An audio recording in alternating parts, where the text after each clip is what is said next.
আজকে বলে ভূমিকম্প হয়েছে, বাট আমি কিছুই অনুভব করতে পারিনি, আমি কিছুই টের পাইনি। আমি যেই ঘরটা ছিলাম তার ১ হাত মতো দূরে একটা বিল্ডিং আমাদের কলেজের ভিতরে। সেইখান থেকে সব স্যাররা হুড়মুড় করে বেরিয়ে আসলো। চিল্লামিল্লি করছে যে কী হলো কী হলো ব্যাপারটা।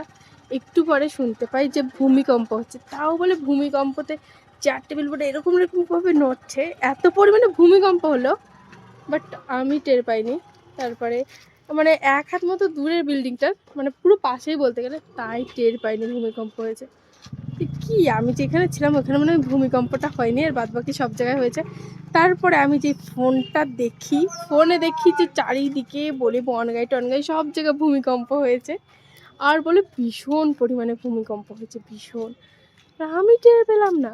পাশের ঘরে ভূমিকম্প হলো, চেয়ার টেবিল জলের বোতল পুরো পড়ে গেছে, এত নড়ানড়া করছিল ভূমিকম্পে। আমি টের পেলাম না। মানে আমি যেটুক জায়গায় দাঁড়িয়েছিলাম বা আমার আশেপাশে সেইটুক জায়গায় ভূমিকম্প হয়নি, আর চারিপাশে ভূমিকম্প হয়েছে। আরে